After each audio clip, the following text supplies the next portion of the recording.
Alrighty then. Thank you all for tuning in. I'm Matthew Baker of Beautiful New York Tours. We will be getting back to our viewer requests shortly, but this morning a colleague of mine reminded me that today is March 25th. And so I realized that really the most appropriate thing we can talk about in New York City today is the Triangle Shirtwaist Fire.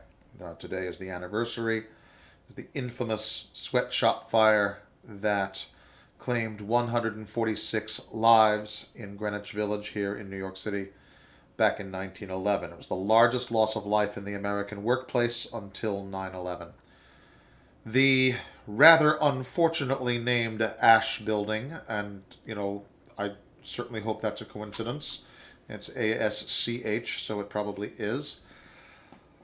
Now renamed the Brown Building, which is a little more palatable, is part of the NYU campus, New York University. But it was the home of the Triangle Shirtwaist Factory in 1911. Of the 146 victims of the fire, there were 23 men and 123 women. Most of the women were Eastern European Jews or Italian Catholics.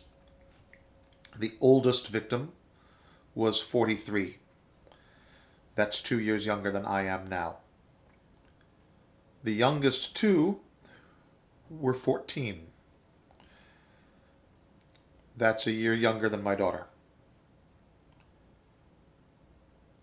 While a good number of workers died in the fire, there were many who went up to the roof and jumped in order to escape the flames, which is another thing that was later echoed on 9/11. Reporters covering the scene spoke of how they learned a new sound that day.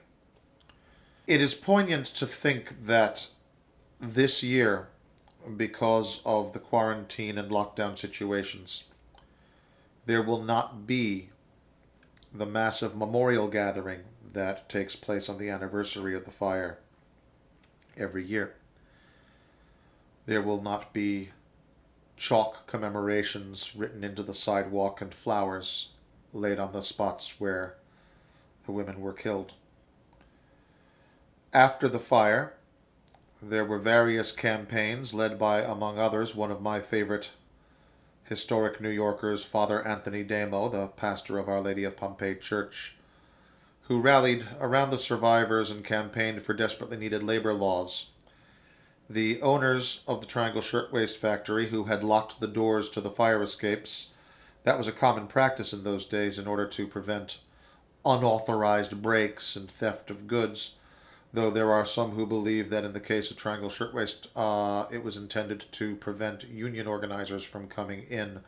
Historians have debated which of those two scenarios is correct.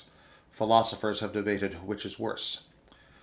And they were tried. These two owners of the Triangle Shirtwaist Factory were put on trial for unlawful manslaughter.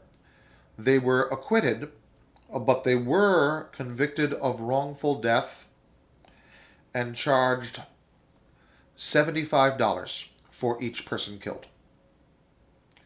$75. The insurance company paid the owners $400 for each worker lost. So the owners made a $325 net profit on each death. The former Ash Building of NYU is a stop that I always make a point of making on any walking tour of Greenwich Village, and certainly any tour on criminal history in New York. Remember. We always say those words, never forget. If you seek the emotional catharsis of stories like the Triangle Shirtwaist Fire and would like to take a tour once we are ready to do so, please check me out at Beautiful New York Tours. You can search Beautiful New York Tours on Facebook or email me at baker.tours@yahoo.com. Again, that is Baker, tours at Yahoo. Thank you very much.